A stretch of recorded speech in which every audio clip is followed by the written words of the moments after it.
दादू में all Pakistan shooting volleyball tournament शुरू थी वही है। मेहरान शूटिंग वॉलीबॉल क्लब पारा शुरू थियल टूर्नामेंट में चइनी सूबन जूं 41 खां वधीक टीमूं हिस्सो वठी रहियूं आहिनि। टूर्नामेंट जो इफ्तिताह पीपीएम ने रफ़ीक अहमद जमाली कयो।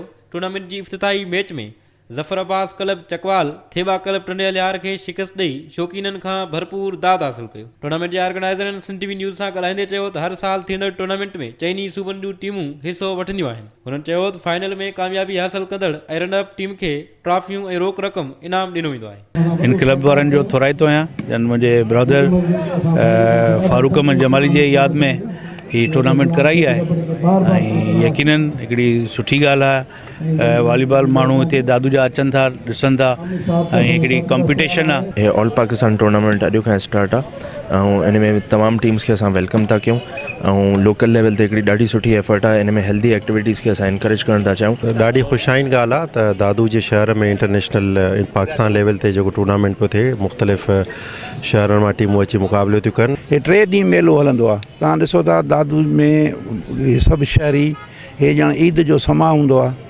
ऐं हर माण्हू अची हिते इन रांदि मां मज़ो वठंदो आहे। ही वाक़ई 3 ॾींहंनि जो जीअं हिकिड़ो माण्हू इन उछड़ियल माहौल में रहनि था, हीअ 3 ॾींहंनि में दादू जे लाइ हिकु तमामु सुठो इवेंट आहे। माण्हू सभु इन मां लुत्फ़ मज़ो कनि था। इहो आहे हिन साल जेको शूटिंग वॉलीबॉल कॉम्पिटिशन थी रहियो आहे उहो मुंहिंजे वालिद साहब जी यादि में थी रहियो आहे। घुट ऐं ॿूसट वारे माहौल में रांदियुनि जी सरगर्मियुनि सां दादू वासियुनि जे चहिरनि ते मुर्कूं नज़र अची रहियूं आहिनि।